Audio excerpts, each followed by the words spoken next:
अच्छा बच्चों, आज हम हिंदी में एक नए पाठ का हम अध्ययन करेंगे। अध्ययन करने से पहले मैं आपको एक चित्र दिखा रही हूँ। उन चित्रों को आपको पहचानना है और पहचान कर उनका नाम बताना है। तो यहाँ पे देखिए, किस चीज़ का चित्र आपको दिखाई दे रहा है? पतंग और गुब्बारा। हाँ, यहाँ पे पतंग और गुब्बारे का चित्र दिखाई दे रहा है।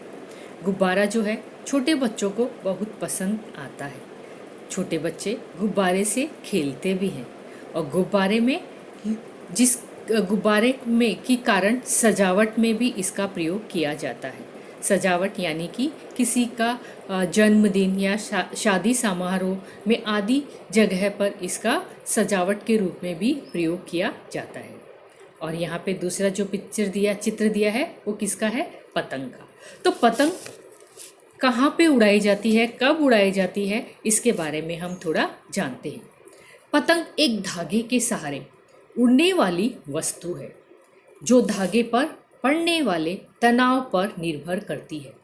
पतंग जब हवा में उड़ती है, जब हवा का प्रवाह पतंग के ऊपर और नीचे से होता है, जिससे पतंग के ऊपर कम दबाव और पतंग के नीचे अधिक दबाव बनता है।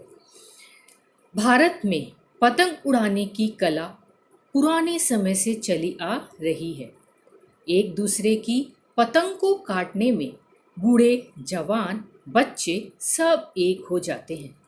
पतंग उड़ाने के लिए एक खास दिन भी होता है, मकर संक्रांति। पता है, हम रोज पतंग नहीं उड़ा सकते। पतंग उड़ाने के लिए एक खास दिन चुना गया है। कौन सा दिन चुना गया है? मकर संक्रांति, जिसे हम 14 जनवरी या कभी कभी 15 जनवरी को भी मनाते हैं, जिसमें सभी लोग मिलजुल कर एक साथ पतंग उड़ाते हैं और इसे उत्सव की तरह मनाते हैं। पतंग उड़ाते हैं, मैंने बताया ना आपको अभी कि पतंग उड़ाने का जो एक त्यौहार जो रहता है, उसी दिन सभी लोग मिलकर पतंग उड़ाते हैं। उस त्यौहार को हम कहते हैं मकर संक्रांति। तो चलिए हम पाठ की ओर बढ़ते हैं। हमारा पाठ का नाम है पतंग और गुब्बारा।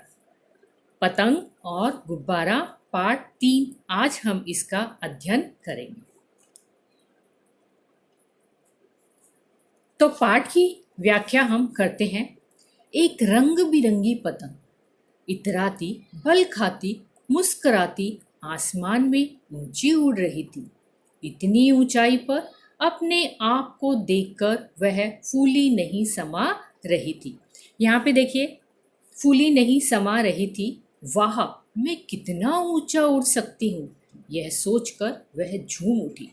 उड़ते उड़ते जब उसने नीचे झांका तो उसे बड़ी जोर से हंसी आ गई, क्योंकि उसे नीचे खड़े सारे बच्चे छोटे छोटे दिखाई दे रहे थे। यहाँ पे हम पाठ की व्याख्या करने से पूर्व पाठ में आए कठिन शब्दों को देख लेते हैं।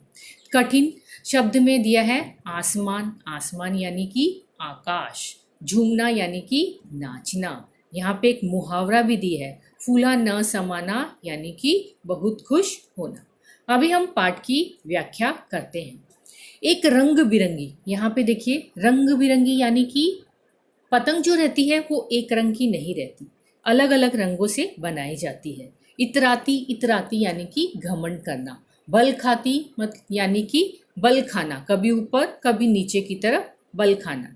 मुस्कुराती, मुस्कुराती मतलब यानी कि हंसना। आसमान यानी कि आकाश। ऊंची उड़ रही थी, इतनी ऊंचाई पर अपने आप को देखकर फूली नहीं समा रही थी। एक यह मुहावरे का यहाँ पे प्रयोग किया गया है। तो एक रंग बिरंगी जो पतंग थी वह अपने आप में घमंड करती हुई, बल खाती हुई और हंसती हुई आसमान में बहुत ऊंची उड़ रही थी। इतनी ऊंचाई पर अपने आप को देखकर वह फूली नहीं समा रही थी। पतंग जो है वो क्या कर रही थी? घमंड करती हुई, मुस्कुराती हुई आसमान में उड़ रही थी, और जब वह इतनी ऊंची उड़ रही थी तो देखकर वह अपने आप में बहुत खुश हो रही थी कि मैं इतना ऊंचा उड़ सकती हूँ। वाह, मैं इतना ऊंचा उड़ सकती हूँ, यह सोचकर वह झूम उठी। झूम उठी यानी कि नाच उठी। उड़ते उड़ते उसने नीचे झांका, झांका यानी कि नीचे की ओर देखना, और जोर से, तो उसे बड़ी जोर की हंसी आ गई, क्योंकि उसे नीचे खड़े सारे बच्चे छोटे छोटे दिखाई दे रहे थे। जब आसमान में पतंग ऊंची उड़ने लगी और ऊंची उड़ते हुए देखकर वह बहुत प्रसन्न हो रही थी, बहुत खुश हो रही थी और सोच रही थी कि वाह, मैं इतना ऊंचा उड़ सकती हूँ। यह सोचकर वह झूम उठी, नाच उठी। उड़ते उड़ते जब उसने नीचे झांका, जैसे कई बार आप देखो हवाई जहाज की आप यात्रा करते हो, हवाई जहाज में आप बैठते हो, बैठने के बाद ऊपर से आप जो नीचे की तरफ देखते हो तो आपको जो नीचे की जो वस्तु है वो क्या आपको दिखाई देती है, एकदम छोटी छोटी दिखाई देती है। तो जब वह आसमान में पतंग उड़ रही थी और उड़ते उड़ते वह नीचे की तरफ, आसमान से नीचे की तरफ जमीन पर जब देखती है तो उसे जोर से हंसी आ जाती है, और वह देखती है कि सारे जो बच्चे, जो जमीन पे जो नीचे खड़े हुए जो बच्चे हैं वो उसे छोटे छोटे दिखाई देते हैं। तो यहाँ पे देखा आपने कि पाठ में हमने क्या देखा कि एक रंग बिरंगी जो पतंग रहती है वो आसमान में ऊंची उड़ती रहती है, और ऊंचे उड़ती हुई देखकर वह बहुत खुश होती है और यह सोचकर वो झूम उड़ती है कि वाह, मैं कितना ऊंचा उड़ सकती हूँ। तभी वह नीचे झांक कर देखती है तो उसे जो नीचे खड़े हुए जो बच्चे हैं वो एकदम छोटे छोटे दिखाई देते हैं। अभी हम पाठ का दूसरा अनुच्छेद पढ़ते हैं जो इस प्रकार से है। वह रहा संदीप, देखो मेरी डोर थामे जमीन पर खड़ा, ऐसा लगता है मानो एक चीता हो। खिलखिलाते हुए वह स्वयं से बोल उठी। तभी उसे एक आवाज सुनाई दी पड़ी, अरे तुम अपनी ऊंचाई देखकर इतनी खुश क्यों हो? जानती हो, चीता कहकर तुम जिसकी खिल्ली उड़ा रही हो उसी के हाथ में तुम्हारी डोर है। तो यहाँ पे हम कठिन शब्दों को देखते हैं जो इस प्रकार से है। डोर यानी कि धागा, जमीन यानी कि धरती, स्वयं यानी कि अपने आप से बात करना, खिल्ली उड़ाना यानी कि किसी का मजाक उड़ाना। तो हम पाठ की व्याख्या करते हैं। पतंग जो कहती है, वह रहा संदीप, जब पतंग ऊंची आसमान में उड़ती रहती है और नीचे की तरफ देखती है तो उसे छोटे छोटे बच्चे दिखाई देते हैं। वह कहती है, वह देखो संदीप रहा मेरी डोर, डोर यानी कि धागा, यहाँ पे डोर बताया है, डोर थामे, थामे मतलब पकड़े हुए, जमीन यानी कि पृथ्वी पर खड़ा है। चीता जो मैंने बताया था ना कि पृथ्वी पे चलने वाले छोटे छोटे जीव जंतु, उसको बोलते हैं चीता। कहकर स्वयं, स्वयं यानी कि अपने आप से बोली, और अरे इतनी ऊंचाई पर देखकर इतनी खुश क्यों हो? जानती हो, चीता कहकर तुम जिसकी खिल्ली, खिल्ली उड़ाना यानी कि मजाक उड़ाना।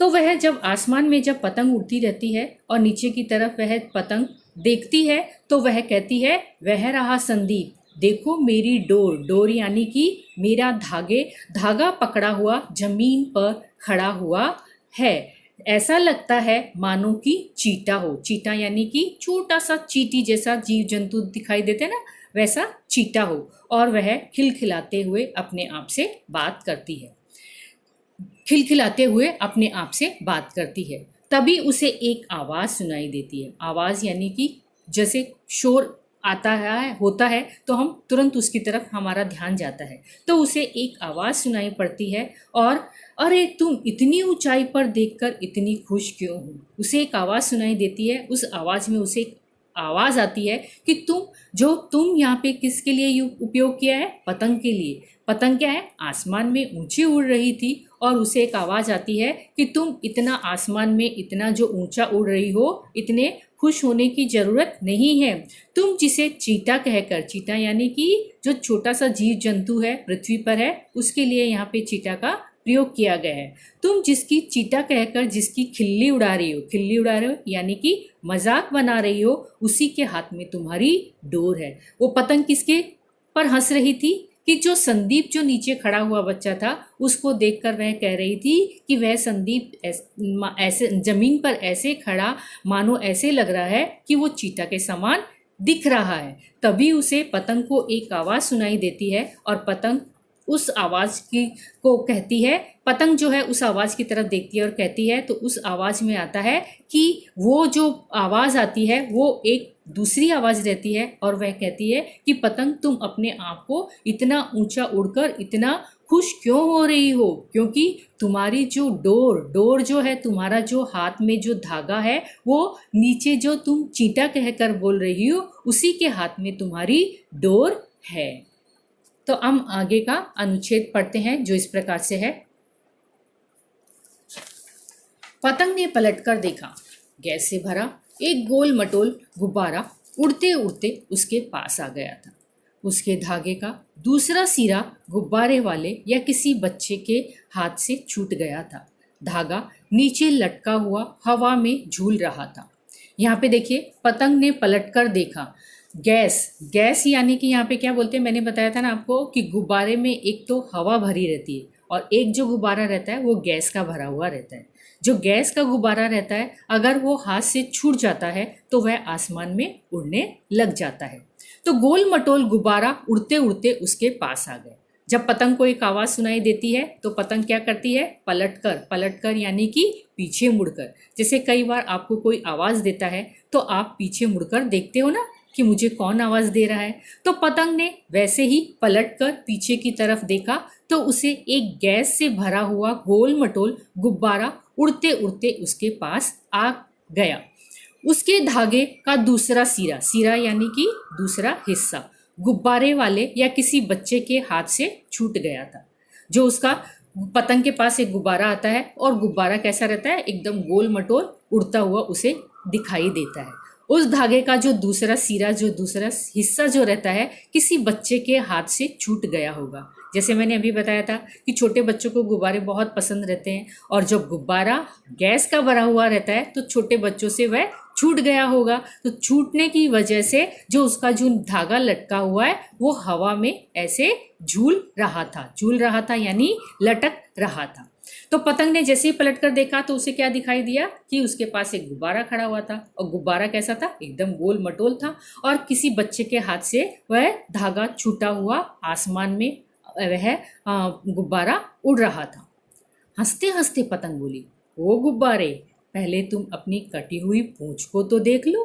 पूंछ यानी कि लटका हुआ धागा। हा हा हा हा, हवा में ऐसे झूल रहा है जैसे बेपेंदे का लोटा हो। हा हा हा हा। अभी जैसे ही गुब्बारे को वो देखती है और गुब्बारे से दोनों आपस में बातचीत करते हैं। हंसते हंसते पतंग किसको बोलती है, गुब्बारे को बोलती है, ओ गुब्बारे, पहले तुम अपनी कटी हुई पूंछ, जो मैंने बताया था ना कि बच्चे के हाथ से वह गुब्बारा छूट गया था और जो गुब्बारे पर जो डोर उसका जो धागा रहता है उसको बोलती है पतंग कि तुम्हारी कटी हुई पूंछ को तो देख लो। पूंछ यानी लटका हुआ धागा। गुब्बारे के नीचे जो लटका हुआ धागा है उसी को यहाँ पे गुब्बारे की पूंछ कहा है। तो पतंग हंसते हुए उस गुब्बारे की तरफ कहती है, हे गुब्बारे, तुम अपनी पहले कटी हुई पूंछ को तो देख लो जो हवा में ऐसे लटक रहा है, झूम रहा है। हा हा हा हा हा करके उसका मजाक उड़ाती है। हवा में ऐसे झूल रहा है जैसे बेपेंदे का लोटा हो। बेपेंदे का लोटा जैसे कई बार आपने देखा होगा कि स्थिरता नहीं है, हवा में ऐसा झूल रहा है कि कभी जब हवा का झोंका इधर आ रहा है तो उधर वो गुब्बारा लुढ़क जा रहा है और उधर जा रहा है तो उधर लुढ़क जा रहा है। तो उसमें स्थिरता नहीं है, एक स्थिरता नहीं है। इसलिए पतंग उसको बोल रही है कि तुम ऐसे हवा में झूल रहे हो कि बिन पैंदे का लोटे की तरह इधर उधर घूम रहे हो। और यह देखकर वह पतंग उसकी हंसी उड़ाती है और हंसने लग जाती है। अभी हम आगे का अनुच्छेद पढ़ते हैं जो इस प्रकार से है। गुब्बारा बोला, अरे पतंग रानी, जरा तुम ऊंचा उड़ ली तो अपना रंग दिखा रही हो, परंतु तुम्हें ऊंचा उड़ने में तुम्हारा कोई कमाल नहीं है। कमाल तो तुम्हारी पूंछ यानी डोर का है जिसमें तुम बंधी हो और जिसके सहारे तुम उड़ रही हो। मुझे तुम्हारी तरह किसी सहारे की जरूरत नहीं है, भले ही मेरी पूंछ कटी हो, पर उड़ तो मैं अपने आप रहा हूं ना। हा हा हा हा। अभी जो गुब्बारा है वो क्या बोलता है, पतंग को जवाब देते हुए कहता है, यहाँ पे देखिए पहले, जरा तो ऊंचा उड़ ली, अपना रंग दिखा रही हो, परंतु ऊंचा उड़ने में तुम्हारा कोई कमाल नहीं है। कमाल तो तुम्हारी पूंछ यानी डोर, डोर यानी कि धागा है, जिसके सहारे तुम बंधी हो मतलब पकड़ी हुई हो, जिसके सहारे, सहारे यानी साथ, उड़ रही हो। सहारे की जरूरत, जरूरत यानी कि आवश्यकता नहीं है। यहाँ पे देखिए पतंग जो है, गुब्बारा जो है अभी क्या करता है, पतंग को जवाब देते हुए कहता है, अरे पतंग रानी। पतंग से कहता है, अरे ओ पतंग रानी, जरा तुम ऊंचा उड़ ली। वो उससे बोलते हैं कि तुम आसमान में थोड़ा ऊंचा उड़ ली तो अपने आप को क्या समझने लग गई, अपना रंग दिखाना शुरू कर दिया, यानी कि तुम अपने आप को क्या समझने लग गई। परंतु तुम्हारे ऊंचा उड़ने में तुम्हारा कोई कमाल नहीं है। जो तुम इतना ऊंचा उड़ रही हो उसमें तुम्हारा कोई भी कमाल नहीं है। कमाल किसका है, तुम्हारी पूंछ यानी डोर का है। कमाल किसका है, जो डोर, डोर के सहारे पतंग उड़ रही है उसका कमाल है, जिससे तुम बंधी हो। किससे बंधी हो, धागे के सहारे तुम बंधी हुई हो, उस धागे का कमाल है। इसमें तुम्हारा कोई कमाल नहीं है। जिसके सहारे तुम उड़ रही हो, जिसके सहारे यानी कि जिसके साथ तुम उड़ रही हो, मुझे तुम्हारी तरह किसी सहारे की जरूरत नहीं है। जरूरत यानी कि आवश्यकता नहीं है। गुब्बारा पतंग से कहता है कि तुम सहारा लेकर उड़ रही हो, तुम अपने आप से स्वयं नहीं उड़ रही हो। तुम्हें किसका सहारा है, धागे का सहारा लेके तुम उड़ रही हो, लेकिन मुझे किसी धागे की आवश्यकता नहीं है। मैं अपने आप उड़ रहा हूँ। भले ही मेरी पूंछ कटी हो, भले ही मेरी पूंछ यानी कि मेरा जो धागा है वो टूटा हुआ है, भले ही मेरी पूंछ जो है कटी हुई हो, लेकिन मैं उड़ तो रहा हूँ, अपने आप से उड़ रहा हूँ। मुझे तुम्हारी तरह किसी सहारे की जरूरत नहीं है। और यह कहकर गुब्बारा उसकी तरफ हंसता है और कहता है, हा हा हा। अभी बच्चों हमने यहाँ तक पाठ का अध्ययन किया ना। अभी मैं आपको संक्षिप्त में पूरा पाठ एक बार वापस पुनः दोहराते हैं। तो यहाँ पे देखिए पतंग और गुब्बारा। पतंग जो क्या है, आसमान में घूमती रहती है, अपने आप को घूमते घूमते वह आसमान में घूमते घूमते देखती है और अपने आप पर घमंड करती है कि वाह मैं कितना ऊंचा उड़ सकती हूँ।